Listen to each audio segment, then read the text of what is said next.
ओम शांति। आज 2 जनवरी 2023 के साकार मधुर महावाक्य हैं। बहुत सारे गॉडली स्टूडेंट्स ने अपना चार्ट भेजा है। जिन्होंने भी चार्ट भेजा है उन्हें बहुत बहुत शुभकामनाएं, बहुत बहुत मुबारक। आप अपना चार्ट 2023 में भी ऐसे ही बना के रखेंगे। 2022 में हम सब ने 10 बातों का चार्ट रखा और प्रति मास कमेंट बॉक्स में अपना चार्ट भेजा।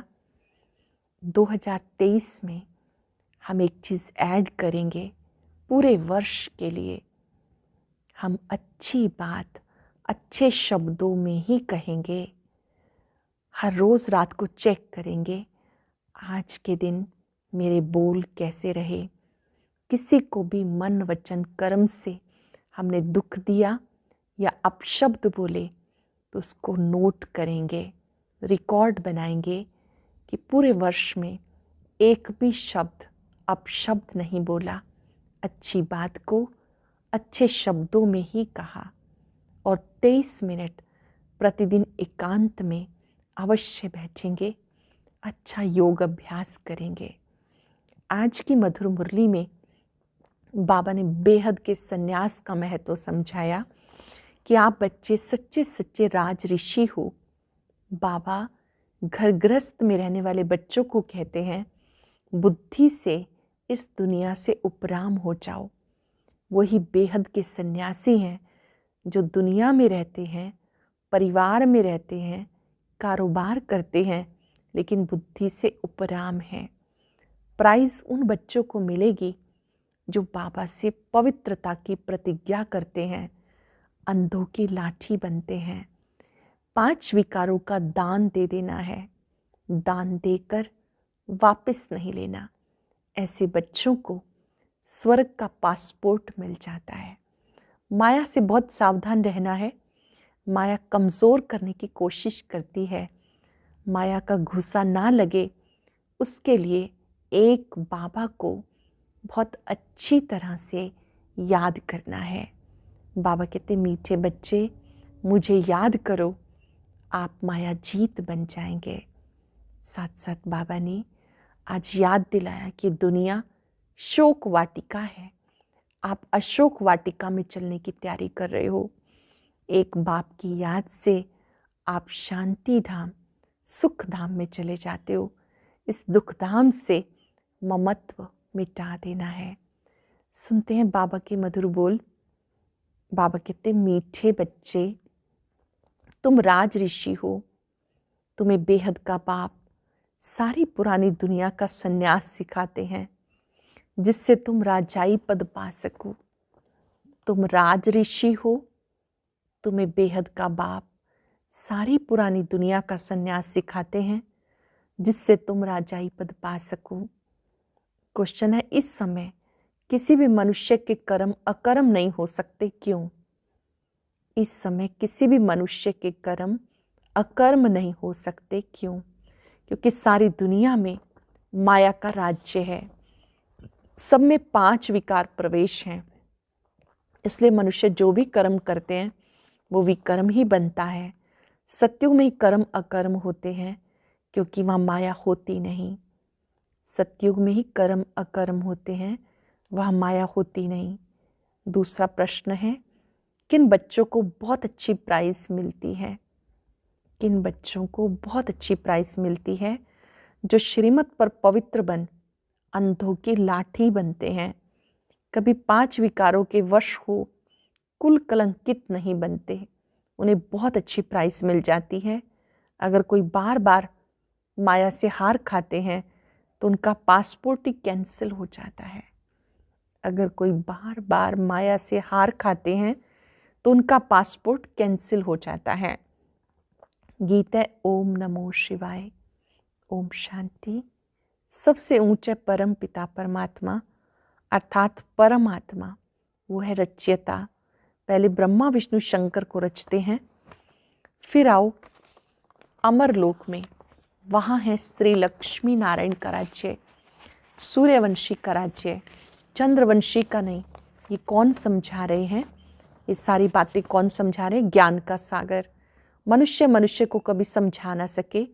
बाप सबसे ऊंचे है, जिसको भारतवासी माता पिता कहते हैं। जरूर प्रैक्टिकल में माता पिता चाहिए।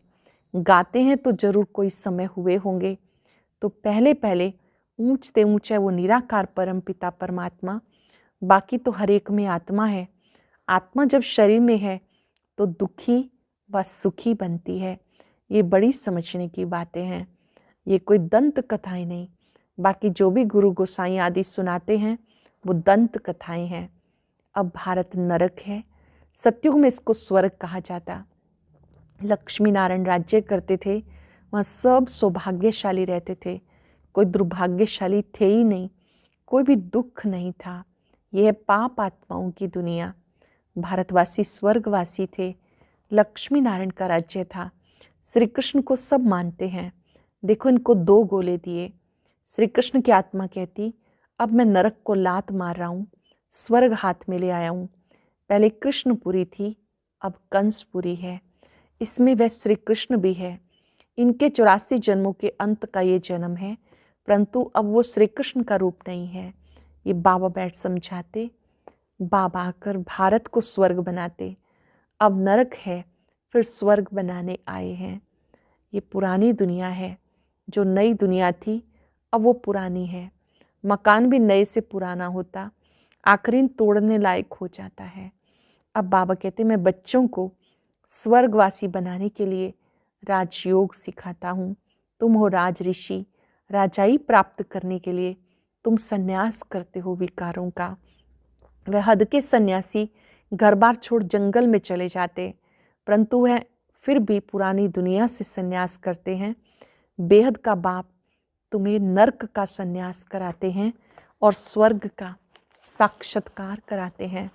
बाबा कहते मैं आया हूँ तुम्हें ले जाने।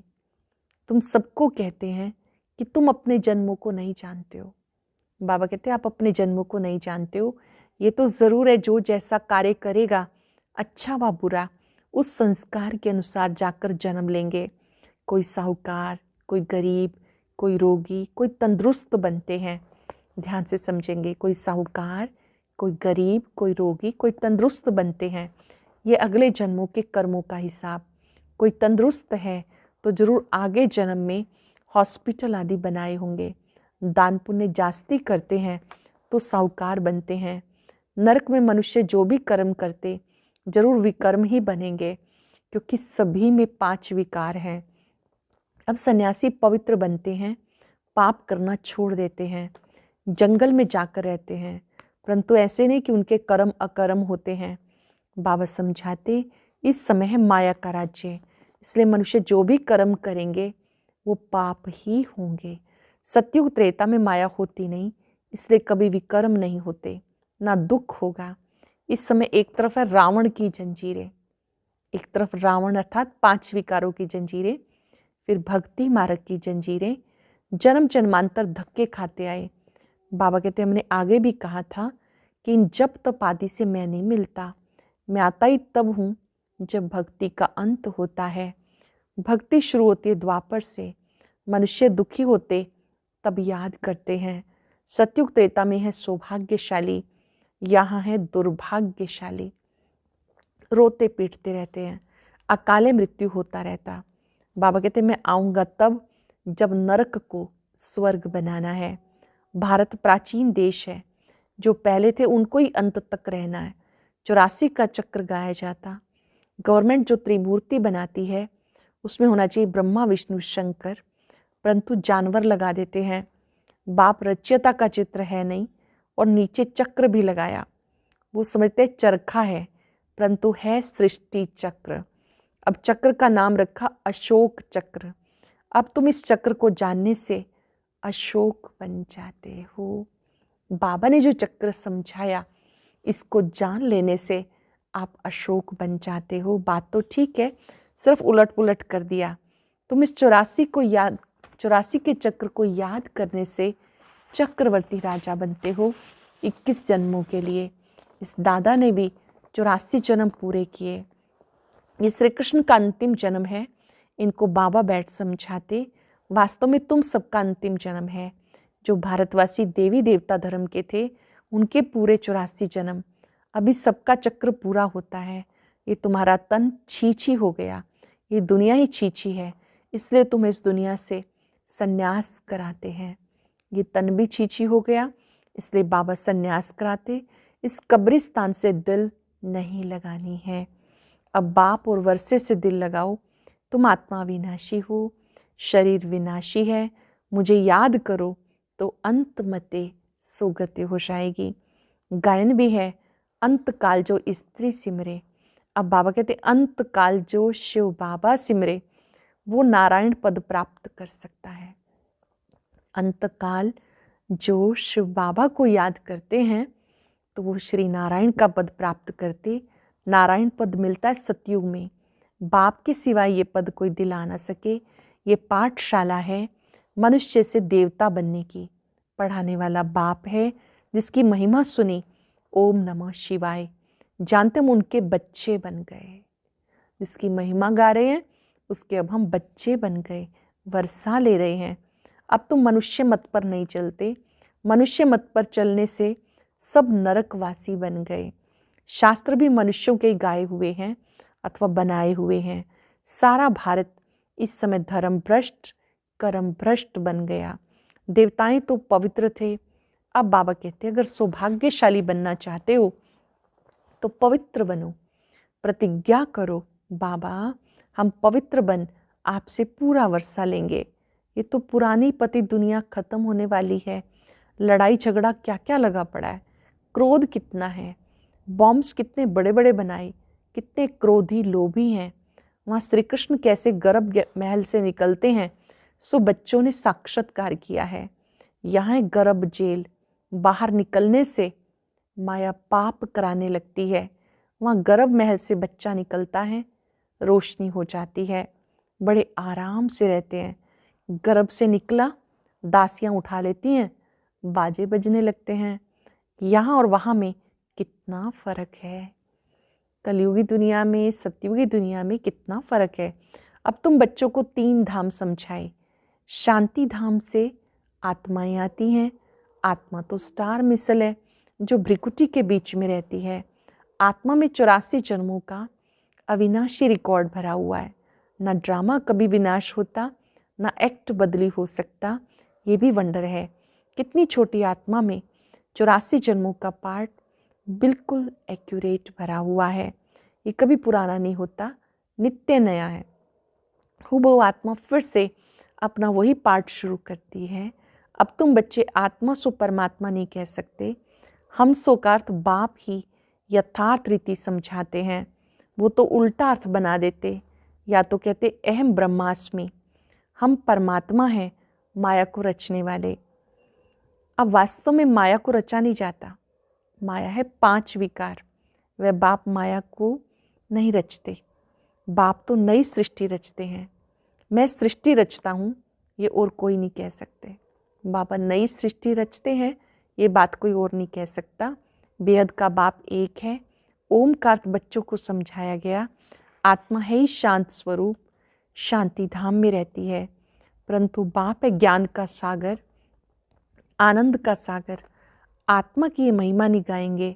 हाँ, आत्मा नॉलेज देती है। बाबा कहते मैं एक ही बार आता हूँ, मुझे वर्षा भी जरूर देना पड़े। मेरे वर्षे से भारत एकदम स्वर्ग बन जाता है। वहाँ पवित्रता, सुख, शांति सब कुछ था। यह है बेहद बाप का सदा सुख का वर्षा। पवित्रता थी तो सुख शांति थी। अभी अपवित्रता है तो दुख अशांति है। बाबा बैठ समझाते तुम आत्मा पहले मूल वतन में थी। आत्मा देवी देवता धर्म में आई, फिर क्षत्रिय धर्म में आई। 8 जन्म सतो प्रधान में, 12 जन्म सतो में, फिर 21 जन्म द्वापर में, फिर 42 जन्म कलयुग में। यहाँ शूद्र बन पड़े। फिर ब्राह्मण वर्ण में आना है, फिर देवता वर्ण में जाएंगे। अब तुम ईश्वरीय गोद में हो। बाबा कितना अच्छी रीति समझाते। 84 जन्मों को जानने से फिर उसमें सब कुछ आ जाता। सारे चक्र का ज्ञान बुद्धि में है, ये तुम जानते हो। सतयुग में है एक धर्म, वर्ल्ड ऑलमाइटी अथॉरिटी राज्य। अब तुम लक्ष्मी नारायण पद पा रहे हो। सतयुग है पावन दुनिया, वहाँ बहुत थोड़े होते हैं। सतयुगी दुनिया में बहुत थोड़े होते हैं, बाकी सब आत्माएं मुक्ति धाम में रहती हैं। सबका सदगति दाता एक बाप है, उनको कोई भी नहीं जानता, और ही कह देते कि वो सर्वव्यापी है। बाबा कहते तुम्हें किसने कहा? कहते गीता में लिखा हुआ है। गीता किसने बनाई? भगवान वाच, मैं तो इस साधारण ब्रह्मा तन का आधार लेता हूँ। लड़ाई के मैदान में एक अर्जुन को कैसे बैठ ज्ञान सुनाएंगे? तुमको कोई लड़ाई व जुआ आदि थोड़ी सिखाया जाता। भगवान तो है ही मनुष्य से देवता बनाने वाला। वो कैसे कहेंगे जुआ खेलो, लड़ाई करो? फिर कहते द्रौपदी को 5 पति, ये कैसे हो सकता? कल्प पहले बाबा ने स्वर्ग बनाया था, फिर से बना रहे हैं। श्री कृष्ण के 84 जन्म पूरे हुए, यथा राजा रानी तथा प्रजा सबके 84 जन्म पूरे हुए। अब तुम शूद्र से बदल ब्राह्मण बने हो। जो ब्राह्मण धर्म में आएंगे वही मम्मा बाबा कहेंगे। फिर भले कोई माने व ना माने, समझते हैं हमारे लिए मंजिल ऊंची है, फिर भी कुछ ना कुछ सुनते हैं तो स्वर्ग में जरूर आएंगे, परंतु कम पद पाएंगे। वहाँ यथा राजा रानी तथा प्रजा सब सुखी रहते हैं। नाम ही है heaven, heavenly God father heaven स्थापन करते हैं। ये है हेल। सब सीताओं को रावण ने जेल में बांध रखा है। सभी आत्माएं सीताएं हैं, रावण अर्थात 5 विकारों ने बांध रखा है। सब शोक में बैठ भगवान को याद कर रहे हैं। इस रावण से छुड़ाओ। सत्युग है अशोक वाटिका। जब तक सूर्यवंशी राजधानी तुम्हारी स्थापन नहीं हुई तब तक विनाश नहीं हो सकता। राजधानी स्थापन हो, बच्चों की कर्मातीत अवस्था हो, तब फाइनल लड़ाई होगी। तब तक रिहर्सल होती रहती है। इस लड़ाई के बाद स्वर्ग के गेट खुलने वाले हैं। तुम बच्चों को स्वर्ग में चलने के लायक बनना है। बाबा पासपोर्ट निकालते हैं। जितना पवित्र बनेंगे, अंधों की लाठी बनेंगे तो प्राइज अच्छी मिलेगी। बाबा से प्रतिज्ञा करनी है, मीठे बाबा हम आपकी याद में जरूर रहेंगे। प्रतिज्ञा करनी है, हम आपकी याद में जरूर रहेंगे। मुख्य बात है पवित्रता की। 5 विकारों का दान जरूर देना है। कोई हार खाकर खड़े भी हो जाते हैं, अगर 2-4 बार माया का गुस्सा खाकर फिर गिरा तो नापास हो जाएगा, पासपोर्ट कैंसिल हो जाता है। बाबा कहते बच्चे कुल कलंकित मत बनो, तुम विकारों को छोड़ो, मैं तुम्हें स्वर्ग का मालिक अवश्य बनाऊंगा। कंडीशन, विकारों को जरूर छोड़ो। अच्छा, मीठे मीठे सिक्के लदे बच्चों प्रति माता पिता बाप दादा का याद प्यार गुड मॉर्निंग। रूहानी बाप की रूहानी बच्चों को नमस्ते, रूहानी बच्चों की रूहानी बाप दादा को नमस्ते, गुड मॉर्निंग। शुक्रिया बाबा, शुक्रिया। धारणा के लिए सार। पहली पॉइंट है, सौभाग्यशाली बनने के लिए बाबा से पवित्रता की प्रतिज्ञा करनी है। सौभाग्यशाली बनने के लिए बाबा से पवित्रता की प्रतिज्ञा करनी है। इस छीछी पति दुनिया से दिल नहीं लगानी, माया का घुसा कभी नहीं खाना, कुल कलंकित नहीं बनना, लायक बन स्वर्ग का पासपोर्ट बाबा से लेना है। लायक बन बाबा से स्वर्ग का पासपोर्ट लेना है। बहुत सुंदर वरदान। मन को बिजी रखने की कला द्वारा व्यर्थ से मुक्त रहने वाले सदा समर्थ स्वरूप भव। मन को बिजी रखने की कला द्वारा व्यर्थ से मुक्त रहने वाले सदा समर्थ स्वरूप भव। जैसे आजकल की दुनिया में बड़ी पोजीशन वाले अपने कार्य की दिनचर्या को समय प्रमाण सेट करते हैं, ऐसे आप जो विश्व के नव निर्माण के आधार मूर्त हो, बेहद ड्रामा के अंदर हीरो एक्टर हो, हीरे तुल्य जीवन वाले हो, आप भी अपने मन और बुद्धि को समर्थ स्थिति में सेट करने का प्रोग्राम रखो। मन को बिजी रखने की कला संपूर्ण रीति से यूज करो तो व्यर्थ से मुक्त हो जाएंगे, कभी भी अपसेट नहीं होंगे। मन बिजी रहेगा, व्यर्थ से मुक्त रहेगा तो आप कभी भी अपसेट नहीं होंगे। स्लोगन है, ड्रामा के हर दृश्य को देख हर्षित रहो, कभी अच्छे बुरे के आकर्षण में नहीं आएंगे। ड्रामा के हर दृश्य को देख हर्षित रहो तो कभी अच्छे बुरे के आकर्षण में नहीं आएंगे। आज अभ्यास करेंगे, मैं सदा समर्थ आत्मा हूं। समर्थ अर्थात शक्तिशाली। बाबा ने मुझे व्यर्थ से मुक्त रहना सिखाया है।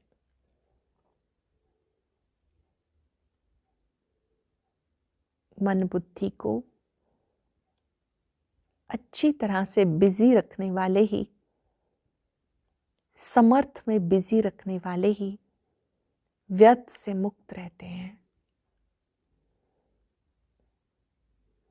हे मन, मन मनाभव हो जाओ। हे मन, बाबा के स्वरूप पे एकाग्र हो जाओ।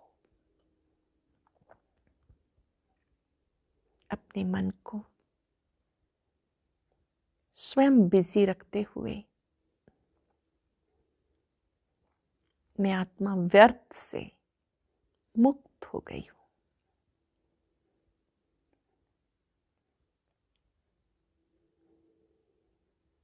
बाबा के स्वरूप पर एकाग्र होकर बाबा से शक्तियां लें। महसूस करें,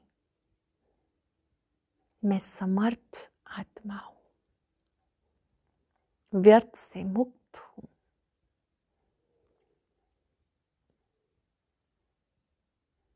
मैंने मन को सेट करना सीखा है, अपसेट होने से भी मुक्त हूं। शुक्रिया बाबा, शुक्रिया। ओम शांति, ओम शांति, ओम शांति।